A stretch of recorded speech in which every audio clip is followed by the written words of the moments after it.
Hi everyone, welcome to the GSMA M4D Utilities Innovation Fund informational webinar. We are hoping that this webinar is going to provide you with some background information on the GSMA, on the M4D Utilities team, and more specifically our Innovation Fund, and how you can submit your best application. The format for today is that we'll have about 30 minutes of content, and then we'll leave 30 minutes for Q&A. So at any point during the webinar, please feel free to submit any questions in the questions box in your GoToWebinar dashboard there. We'll do our best to kind of group questions together within similar topics, and hopefully we'll get to them all. But don't worry, if we don't get to your question, we will be answering questions by email and also posting this webinar and the slides on our website after today. So you'll be able to come back to this information at any point in time. But let's get started. So first, a little bit about the GSMA.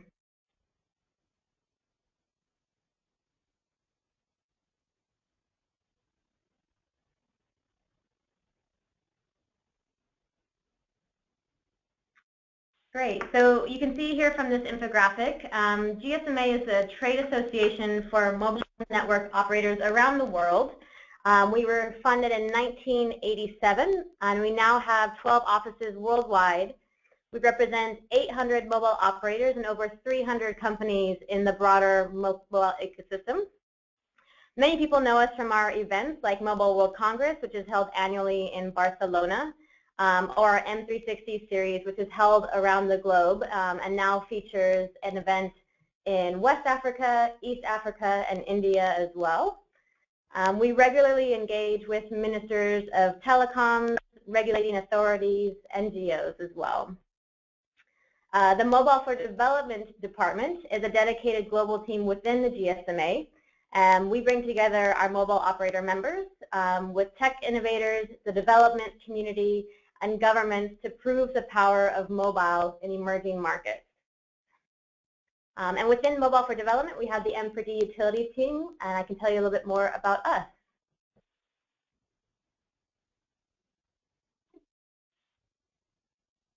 So as you can see on the right-hand side of the slide, our mission is to unlock commercially sustainable business models that leverage mobile technology to deliver affordable and improved energy, water, and sanitation services in emerging markets. We have 4 main program activities: knowledge sharing and convening, advisory services, often for MNOs, market building, and the Innovation Fund, which is what we'll focus on today. We're supported by the UK government, and on the left-hand side you can see some of our stats from previous Innovation Funds. 34 organizations have been awarded grants with 10 case studies published. We'll actually have many more coming in the following months as our second round of funding has come to a close, and we'll start writing those case studies shortly. We've committed over £5.9 million to those organizations, and some of our Phase 1 energy grants have since raised around £142 million in follow-on private sector investment. So it's really great because we feel that our grant provided the risk funding that allowed those organizations to trial and test their solutions that ultimately led to that follow-on commercial investment. But follow-on funding is just kind of an added bonus for us as grant givers. The next slide outlines our main objectives of why we run an innovation fund. So ultimately, as I mentioned before, the GSMA represents mobile network operators, and we're looking for lessons for the mobile industry. So how can your project provide insights and best practices for other organizations and mobile operators that are looking to implement utility projects? Secondly, we want those learnings to be based on the innovative use of mobile technology. We'll highlight this a little bit later in the webinar, but what mobile technology channels will your project utilize, and how is it innovative? And finally, the goal of all of our activities is to have a positive impact on low-income consumers. So how will your project improve or increase access to energy, water, or sanitation for those consumers who need it most? So how have organizations done this in the past? We can have a quick look at some of our previous grantees. So this slide here quickly shows the location and the M&O partner of our previous 34 grants, 21 of which were in the energy sector, 11 in water, and 2 in sanitation. So let's do a very quick deep dive into some previous grantees in each of these sectors.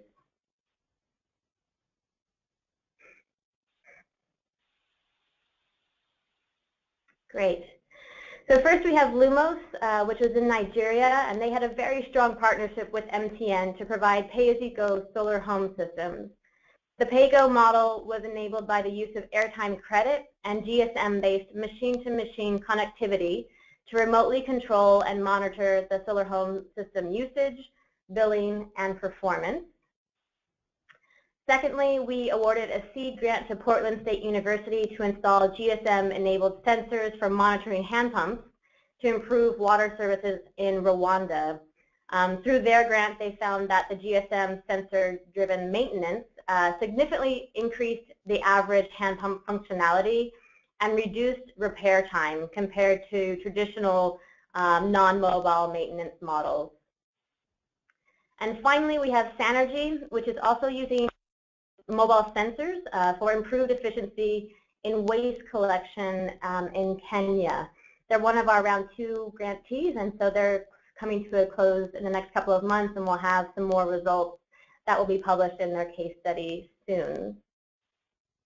So that hopefully gave you a little quick background on the GSMA and the M4D Utilities team and Innovation Fund and some previous grantees. But now to better help you understand the mobile channels, our grant criteria, and application process, I'm going to hand over to my colleague, Alana. Great. Thank you, Carolyn. So you may be wondering, what do we mean by use of mobile or mobile channels? We look at a few ways in which mobile can be used to enable improved or increased access to energy, water, and sanitation services. So we'll walk through these. These are not the only channels that you might be using mobile for, but we look for these 5 and maybe a few others. But this is to help you understand what we're looking for. So the first one is mobile infrastructure. This is where we see an off-grid mobile base station powered by an off-grid energy company that uses that off-grid base station as an anchor client to then also have a viable business model to serve the nearby businesses and communities in these rural off-grid areas. It's a very specific model, and some of you may know this as the ABC model, the anchor business community model, or the community power for mobile model. So it's got a few names, but it relates to leveraging a mobile operator's off-grid base stations. Another channel that we look at is leveraging an operator's sales, distribution, or branding. So leveraging their sales network might mean selling your energy, water, or sanitation products through their sales agents, possibly through their stores, and that kind of goes along with distribution as well. On the branding side, it could mean labeling your products with the operator's brand, and this can be a valuable element of trust for customers who are adopting a new service. The next channel is machine-to-machine connectivity or remote monitoring. So this is the use of the GSM network to send information back about how a remote device, energy, water, sanitation related, is performing. So Carolyn gave the example of Portland State University trialing this for rural water hand pumps in Rwanda. And also the example of how machine-to-machine technology is often used in solar home systems. The next channel that we consider is mobile payments. This can be through, this is often a key part of these models where decentralized customers are able to make affordable payments toward their energy, water, sanitation services. It can be in the form of mobile money. In some countries we see the opportunity for premium SMS payments. We also see the mobile operator's airtime platform being used for this in some cases. The next channel that we look at is basic mobile services. So this is everything that I think you and I are most used to when it comes to using our phone. So that means calling, SMS, USSD, and apps. These are often crucial tools for decentralized service models to improve field operations, optimize supply chains, or provide customer support. As I mentioned, this list of channels is not exhaustive, so another channel that we started to see or interesting use of mobile is where mobile operator partners and their utility provider partners agree to share data that helps them mutually target the next set of customers and also increase their use of the mobile services and of the pay-as-you-go or non-pay-as-you-go, but of the utility services. So there are other opportunities for using mobile outside of just these channels, but these are some of the key ones that we look for. Okay, so we'll move on to the next slide.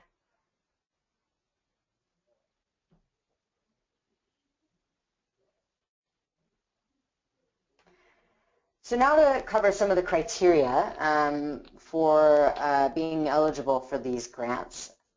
Before we go into our two types of grants, seed grants and market validation grants, I want to point out for those people who were familiar with our grant program in the past, which was our launch in 2013 and then another round in 2015. In 2015, you would have seen something called utility partnership grants as a third category. In case there's any confusion, we have not stopped including partnerships with traditional urban utilities. Rather, we've merged this type of application into the other two categories. So that's to say that both seed and market validation grants are open to projects that involve not only a rural decentralized service, but also maybe working with a traditional urban energy or water sanitation utility as well. So to move into the criteria for a seed grant, the objective is to support the trial of products or services that use mobile to enable sustainable access to energy, water, or sanitation. Now I just want to highlight really the difference here. A market validation grant, the objective is to support strong partnerships with mobile network operators or utility service providers, so this is where we're referring to an urban utility service provider, to support scaling or replication of an existing service that increases or improves sustainable access to energy, water, or sanitation. So seed grants are obviously for an earlier stage project, whereas market validation is really meant for scaling and replication, and it has that key partnership where there's either a mobile operator involved or a urban utility involved. The minimum criteria for a seed grant is that it has to, especially if you're doing something with hardware, it needs to have been validated in the field with customers. So you have to have done at least some initial trials with customers to apply for this. The grant amount for the seed grant is up to £150,000, and the match requirement for that is that one-third of the grant amount requested must comprise the match. So if you ask for £150,000, the match requirement would be £50,000. There's no partnership required to be eligible for this grant, but it's always encouraged. So looking at the criteria for the market validation grant, again, this is where you have to have a strong partnership in place with a mobile operator and or an urban utility service provider or peri-urban as well.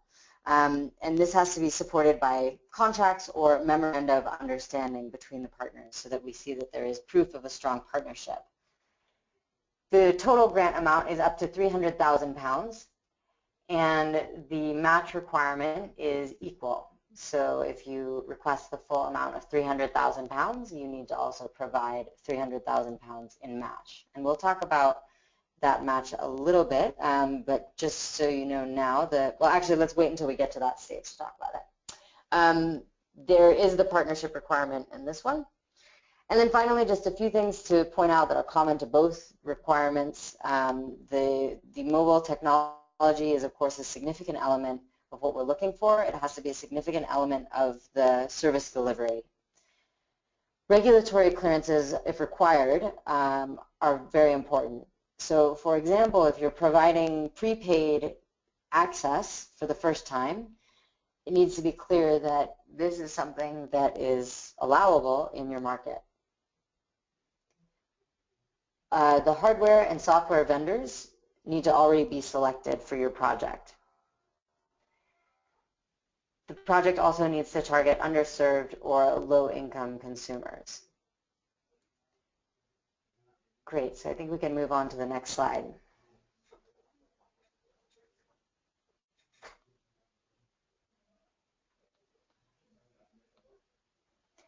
So now I want to walk you through what the application process looks like. And then after this, we'll focus a little bit more on the current step, which is the concept note. So the process is in two stages. This first stage is the concept note process. So this is an online done through an online submission. So you'll see the links on our website that this is done through ScreenDoor. So that means we don't accept any Word documents. We only can review things that are sent to us through that online platform. If you happen to have any technical problems with the platform, please let us know by email at the utilities_grants@gsma.com email address.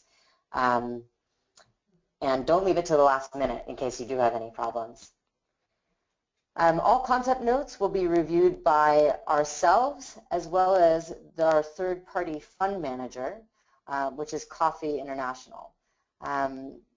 The fund manager plays a role that's required by our donor DFID, and we find quite valuable, and that is that they oversee a lot of the compliance, and they act as sort of a third party to avoid any conflict of interest, and they help with some of the administrative processes around the grants.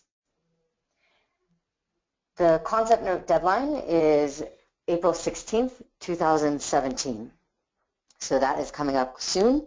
This is for the first round of our grants. There will be a second round in July or August.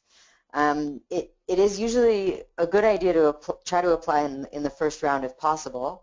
And even if your idea isn't quite ready and doesn't make it through the next round, it could be you could reapply in the second round. Just another note to make here, we have been asked in some cases if we'll sign an NDA to discuss people's ideas or before we review their concept note. Unfortunately, we do not sign any NDAs during the process. This is because it would be extremely burdensome on our process and wouldn't allow us to move as quickly as we need to if we were signing NDAs with every organization that was interested in the grant. But we do maintain confidentiality throughout this process. So all of the information that you share through your concept note and through the full proposal and through any interviews, we keep confidential between ourselves and the fund manager, and then also within the external panel that reviews the proposals that we'll get to. That's all kept confidential unless in the concept note stage you tick the box that allows us to share this information with other interested investors, as we do get approached by them sometimes. Okay, so back to the process. If you are shortlisted after reviewing your concept note, you will go to the full proposal stage. This will also be submitted through ScreenDoor. The key items that you'll need to prepare as part of the full proposal include a much more detailed project description, including a project plan, as well as a budget, partnership agreements, and memorandums of understanding. It's important to start working on those partnership agreements now because sometimes they can take a while, particularly if you're working with a mobile operator. but we don't require to get the final signed documents until the full proposal is submitted, which will be on June 25th. So next, your proposal would go through a review and due diligence stage. So we would undertake due diligence visits to as many organizations as possible. We would carry out interviews with stakeholders. That would be over the phone and with our fund manager coffee.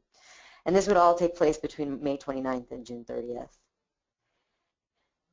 The next stage is the panel selection. The final selection of grantees is done by an independent panel, which is mainly composed of mobile network operator veterans, experts from the energy, water, and sanitation sectors, as well as investors. They'll be looking back at the criteria, but they'll also be looking at what presents the most interesting learnings for the mobile industry about how the mobile industry can support access to energy, water, and sanitation services. The final decisions will be made by the panel on August 4th. Then finally, the selected grantees will go into the contracting stage. We have a maximum of 8 weeks for contracting, but this includes 4 weeks for discussion between ourselves and the grantees, and the other 4 weeks is for internal GSMA approvals. So this would be between August 7th and September 30th, leading into the start or the implementation of the grants. This would, all the grants would start on October 1st. So this is all the grants from this round one. The grant timeline is 12 to 18 months. And as you'll see in the term sheets, we expect at least 6 months to be able to monitor and see the impact of the project. So the implementation period should be no more than 12 months. Great, I think we'll move on to the final slide.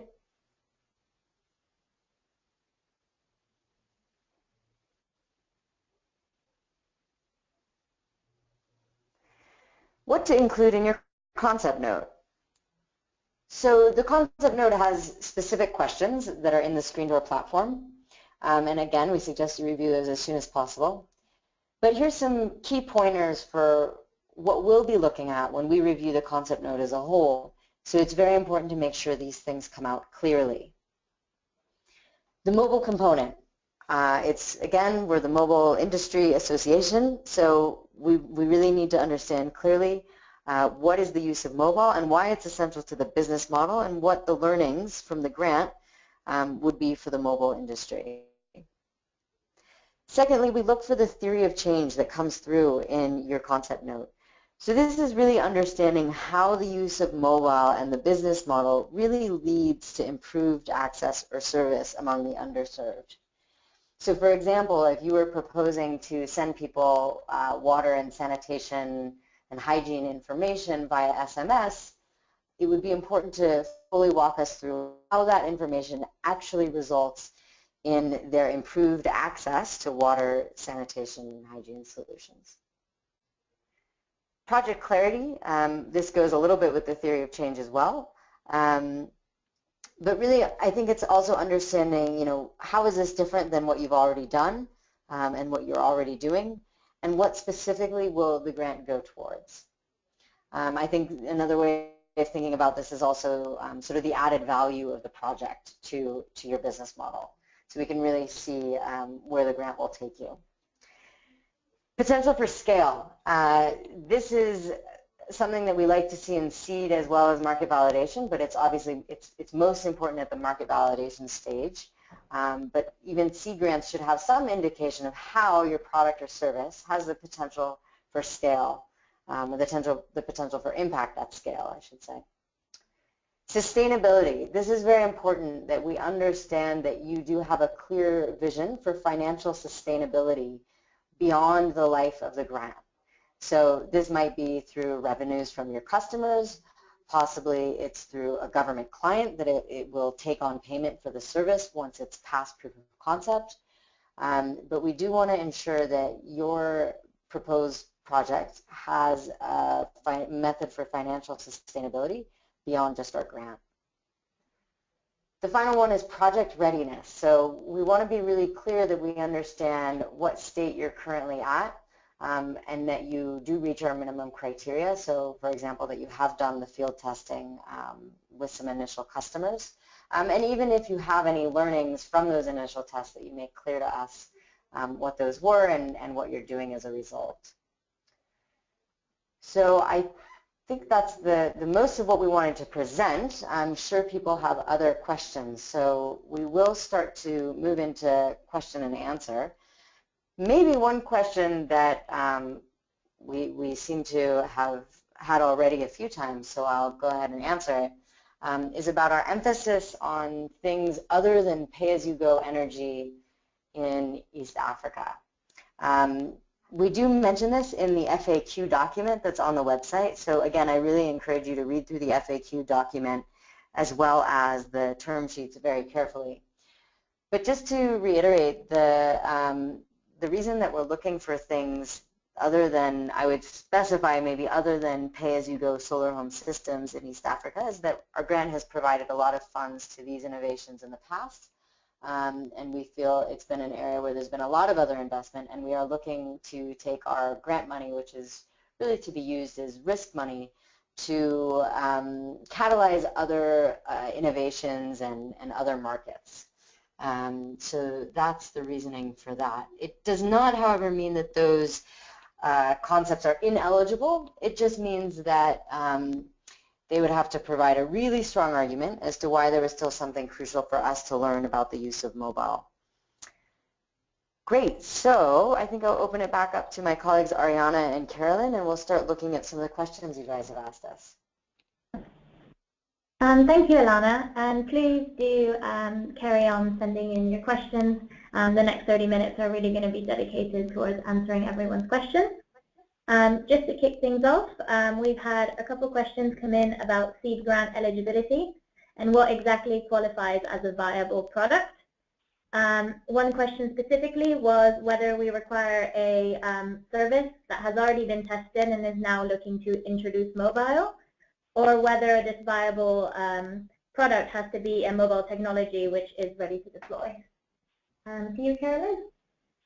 Yeah, so I mean, what we mean by a minimal viable product is that if you are using hardware, so for example, if it's a sensor for water pumps, or it's a solar home system, or it's a solar lantern, or some sort of hardware, we would want that to have been trialed first. So we don't want to be in a position where your organization has this great idea, but haven't taken that next step. So there needs to be at least that hardware that's been tested and proven. In terms of something that's already existing that you want to introduce mobile into, that's great. That would be acceptable. Or on the other hand, if you have something that's ready to go, that would be also considered within the seed grant. I might just add, it may be helpful for people to understand a little bit of the background for why that is. There's a lot of other grant money out there right now, particularly in the energy space, and we as the GSMA can really add value around this mobile component. And so if a project comes to us that is much further ahead or much further behind and is not yet ready to implement that mobile component, we don't really add any value as a grant giver for that organization. So that's some of the reasoning behind that, and it also relates to the duration of our program, and hence the duration that we have to give grantees for their projects. And we just had a couple follow-up questions. One person is doing testing that will be done at the end of June.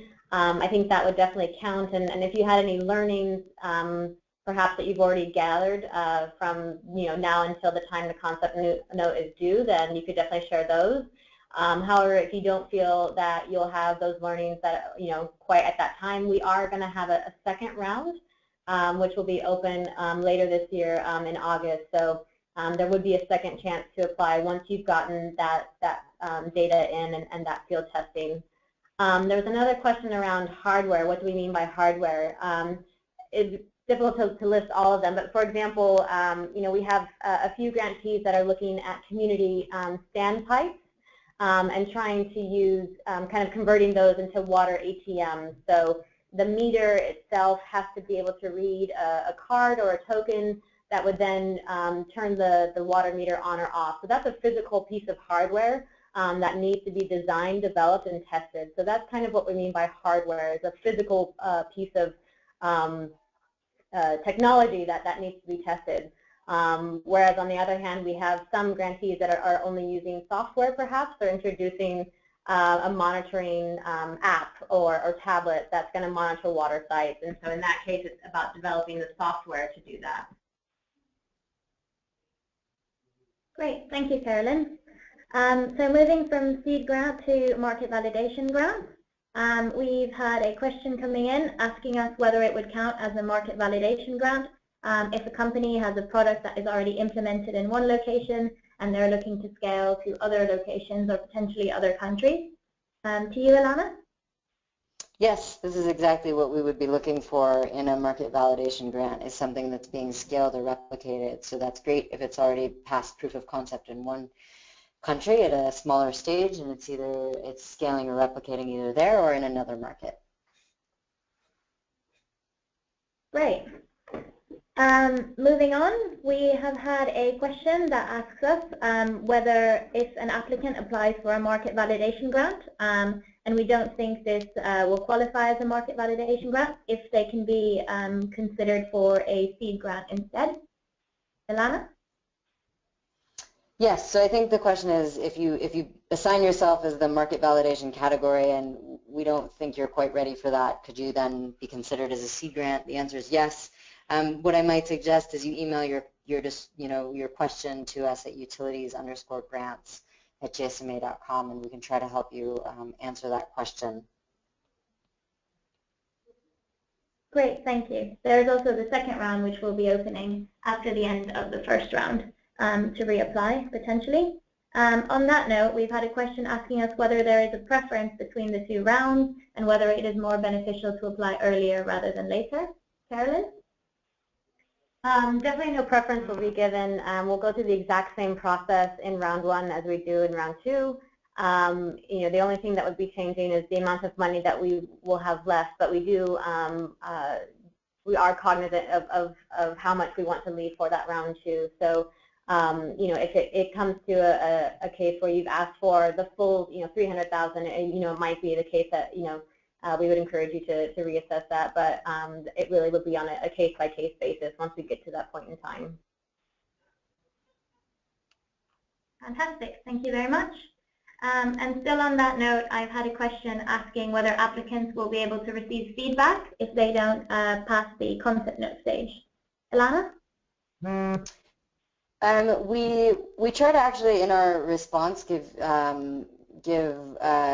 a short, brief reason as to why the concept note was not selected, but we do try to the greatest extent possible to provide feedback if people request it. So if you want to have a follow-up conversation, it's slightly limited to our availability, but we do our best to do that. Great, thank you. On a more general note, we've had some questions asking how many organizations we're looking to fund and whether there's a proportion we're looking to fund in each sector, so energy, water, and sanitation. Carolyn? So in total, we're looking to have around 15 to 18 grants in both rounds, so total within both rounds. So, we do our best to try and keep a very even portfolio when possible, but it really depends on the quality of the applications that we receive. Energy tends to just be a more mature market, so historically we've had more energy grants than the others. Sanitation is a very nascent sector that's starting to introduce mobile technology. We currently only have 2. We'd definitely like to see that increase, but no preference would be given based on sector only. It's completely about the project and all those criteria that Ilana mentioned earlier. Great, thank you. Moving on to match funding, we've had several questions come in for this. We've had a question asking whether previously committed funds will count as match funding or whether these need to be committed after the start of the grant. And we've also had some questions about what exactly this match funding means, whether it means the organizations have to make a contribution to their product of the amounts that were mentioned, and what this contribution looks like. Alana? Sure. I strongly recommend that everybody takes a good long look at the last page of the term sheets on our website, which give a lot of details about the match requirements, but we'll go over some of these now. The match must be spent during the grant period, so it cannot, previously spent match cannot be counted. The other clarification there is around sort of, I think, what types of funds can be used for the match. We accept both in cash and in-kind match funds. In the term sheet, there's some descriptions of both of these. But basically, in cash is considered to be direct financial contributions to the project from the applicant and or third parties such as venture capital firms, impact investor, a mobile operator, or other grant funds. So again, some of these examples might be your own cash and revenue that you get if you're already getting revenue. Investment funding from, that's in the form of equity, impact investing, crowdfunding, again, grants from other governments or foundations. In-kind funding is the other type of match that we accept, which represents any significant and quantifiable contribution to the project that is not financial. So, and applicants must be able to quantify and demonstrate what results any matching from in-kind can achieve for the project. So this would be, for example, if somebody has donated their use of goods or services and facilities. So maybe you've gotten a free software donated to you, or maybe somebody has given you office space. You can count that toward the match. Salaries will also be included in-kind support. So salaries toward the project can also be included. I think I got those questions, but if there's any follow-ups, we can take those. Great, thank you. We've had a question come in asking what exactly does our grant finance, whether it's the technical development of the product, whether it's local operations. So what exactly can this grant be used for, Carolyn? Yeah, so once you get to, if you're invited to the application proposal stage, as Alana mentioned, that's when you would be submitting your budget. So the grants can be spent on several different line items, in terms of technical development, in terms of marketing, in terms of salaries. I think we do have a cap on how much can be spent on operations and salaries. Alana, maybe you can remind me what that is. I think, look, it's all about balance, and we wouldn't like to see an application that had all of the grant going, or the majority of the grant going towards salaries, or the majority of the match being from salaries. So I think the objective here is we're not too strict on this. We may give some feedback at the proposal stage based on your proposed budget. But the key is it should be reasonable, and it should be justified as to why that expenditure does support this project. So there's not really a specific cap, but certainly it should not be, the majority should not be on salaries. Thank you. So staying on the topic of funding, we've had a question on how the funding will be dispersed or paid, whether it's upfront, quarterly, post-paid, if it's going to be milestone-based or what. Carolyn? Yeah, so we definitely have milestone-based payments. Another thing that you would be asked to submit at the proposal stage would be your suggested milestones and the deliverables that would be the evidence for reaching that milestone. So we tend to have anywhere from 4 to 6 milestones within an 18-month period, but that's something that we work with each applicant to kind of find the right balance and the right kind of realistic deliverables for each of those milestones. Thank you. So looking at the partnerships which are required for a market validation grant, We've had a question coming in asking whether if an organization is already working with the utility, whether they also need to sign an MOU with an operator. To you, Alana. No, that's meant to be an either or. So if the partnership is with a traditional urban utility, that would be accepted. So we're trying to use this category to both see things that are going for scale and possibly working with operators. And the benefit of working with an traditional urban utility is that it ticks that scale box usually because you're reaching a large number of consumers. I just want to follow up on one other point about the market validation grants and actually go back to one of the earlier questions about whether it would be sufficient to put in an application where something was being replicated in another market. This is a competitive process, so the grants that will be most interesting to us are those where it really makes clear what's interesting about this market validation grant, what will we learn through this scaling or replication process. That's not different from any of the other cases. I think we've emphasized today that we're trying to understand what we'll learn for the benefit of the broader sector here. It's something to think about as to whether it's just plain old replication and there's no explanation as to why this new market is interesting for us as the GSMA. So it's important to add that if you can.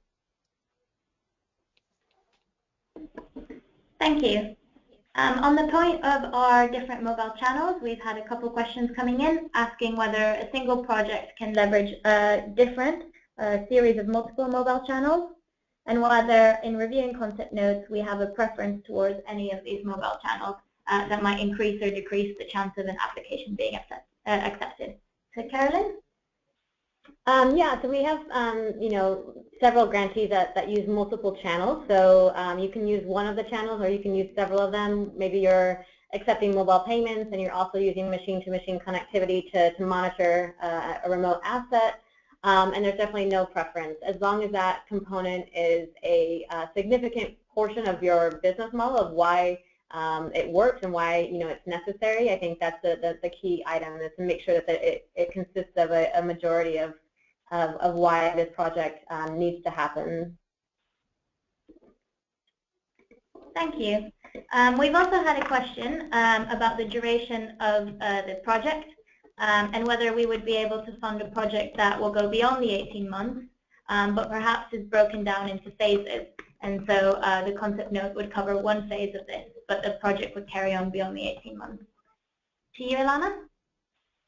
Unfortunately, no. Our maximum is 18 months, and the reason for this is just the duration of our program itself and how long we're scoped to continue this work. And that does not accommodate supporting grants outside of the 18 months.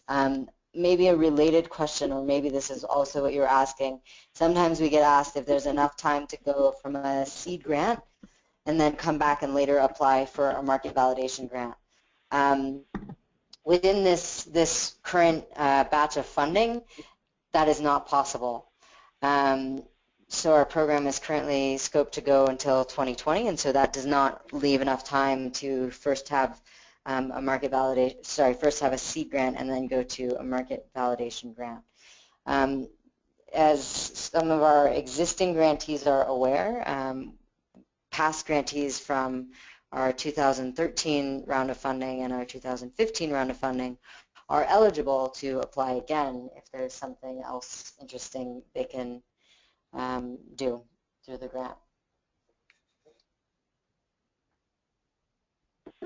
Thank you, Ilana. We've had a question come in asking us whether a small town water supply organization, so a decentralized utility service provider, counts as a provider to partner with under a market validation grant.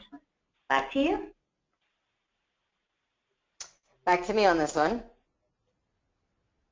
Yes. Okay. So whether a small town provider, I think, again, as I was mentioning, the objective of the market validation grant is really to see something more at scale. So if this is, it may depend specifically on the size of the town we're talking about. If this is, the third largest city in the country and it has a, reasonable number of people, I think that would be eligible. If it's really quite a rural town with small number of people, that might not count. So I suggest in that specific case where you're sort of on the border that you send us an email at utilities_grants@gsma.com, and we can understand the situation a little better. Okay, thank you. We've had some questions in about multiple applications, whether single organizations can apply for 2 different products, or whether yeah, they can apply again between the 2 different rounds. To you, Carolyn? Yeah, if the projects are very different from one another, you can submit 2 concept notes, and I would just really encourage that to ensure that those projects are unique from one another. And definitely, if you find that in round 1 you didn't get a chance to apply, or you applied but the business model has shifted, you're more than welcome to apply again in the round 2 later this year. Great, thank you. On to a slightly different question. We've had a question coming in asking about what exactly qualifies as an underserved consumer, and what do we mean when we say that our grants have to target underserved consumers. Still with you, Carolyn? Yeah, so I think this is another one where it's difficult to have a single definition, but we really are looking at someone who's underserved. So that could be someone out in a rural area that has no access at all to energy, water, or sanitation, or perhaps that's someone in a peri-urban or an urban area even who only has 1 hour of energy per day. We would consider that person to be underserved, and we'd be looking at projects that are trying to increase their access to that utility. So those projects would also be considered. Thank you, Carolyn. There is a question about our role as the GSMA. And I just add really quick.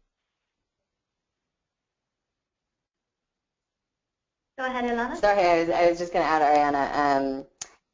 Yeah, that there's this will come out in parts of the concept note and the proposal if you get to that stage about sort of asking about your target consumers, and you don't need to go into lots of depth as to why it's damaging to only have, or why it's problematic to only have 1 hour of electricity access, but to just basically point that out, that those are the current conditions of your target customers. So it would hopefully come out through there. But yeah, it's looking at anything where there's sort of a lack of reliability or safe access to energy, water, or sanitation. Great, thank you for adding that. Just to go back to what I was saying, we've had a question coming in asking about our role as the GSMA. And whether we have been able to facilitate catalyzing an M&O partnership between a seed grantee and an operator that might be a member of the GSMA, so whether we are able to kind of help facilitate these partnerships coming about. Back to you, Ilana.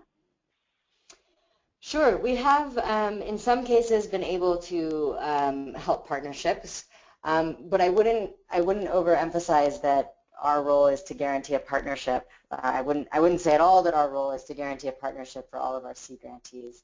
It's of course it's dependent on the operator. They manage their own businesses, and we can try to help the operator and the grantee understand the benefits that they could bring to one another, and try to help grantees understand the language in which they can best communicate with operators and what to expect out of that type of partnership. And even give them some guidance to things about, thinking about what do they actually need from the operator at this stage and then in the future, and sort of thinking about that partnership. But of course, while the operators are our members, they are private companies with their own business objectives. So we cannot guarantee partnerships, and we have to respect the operator's own business interests.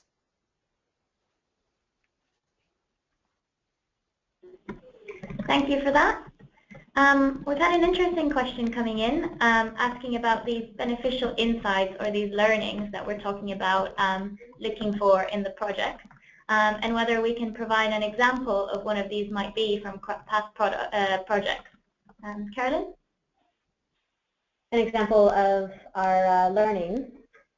Yeah, I mean, so we're trying to do several different kind of ways in which we can share these learnings with the broader ecosystem. So the first is really the case study that we do. And this is where we're kind of showing the learnings and insights that we've gained from the grant time period. But as I mentioned, one of our program aims is knowledge sharing and convening. And so as a wider team, we do attend events like the Africa Utility Week, obviously our own GSMA events as well. And so we do quite a lot of sharing of results and of learnings, I guess, from grants within those contexts as well. And then we also have other teams within the M4D department, and where there is crossover perhaps with the health team or the agri team, those teams as well would be interested in taking those learnings and sharing them with those networks as well. So kind of your traditional marketing channels of publications, but also the events and our wider GSMA network. And I think I'd just add a little bit to that about sort of, Carolyn's explained some of the ways that we look to share the learnings, and I think in terms of examples of what kinds of learnings that we look for.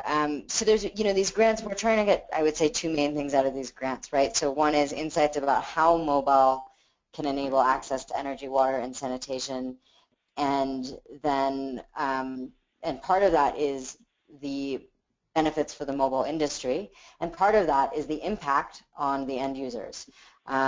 So there's impact on end users is one of the things we do look at, but then in terms of benefits to the mobile industry, we do try to, it's not possible in all grants, but like a really exciting grant to us is where we would, there's a mobile operator on board that's really interested to see how this product or service benefits their business. And maybe that's through getting more people to use mobile money. Maybe that's through getting more people to use mobile airtime or SMS or data. Maybe that's to reduce the churn that a mobile operator goes through in losing their customers. So something around how the product or service increases brand loyalty for a mobile operator. Now, not every innovation will tick all of those boxes, and some of these at an earlier stage won't be able to demonstrate all those things, but it should at least in the future have the potential to bring those things to the operator. And I think also, some of the grants, particularly at the market validation stage, we would hope would really bring out some of those learnings about the commercial benefits for the mobile industry. Thanks a lot, Alana, for adding to that. We've had one question coming in regarding similarity to previous grants we funded, and if an organization has a very similar model to a previous organization, whether they will be considered, or equally if they have a different approach, how this will impact their application. Carolyn? Yeah, I think we would still be very interested to receive your application and concept note. As we've been talking about these learnings being a part of what we're hoping to get from this fund, I would really encourage you to highlight how you think you're different from any of our previous grantees and what would be those new learnings that would be applicable for the wider ecosystem. And maybe there's also, other differences in context, or whether that's country, whether that's target market, whether that's the technology that's used. So I would just be sure to kind of highlight all those little distinctions when you send in your concept notes.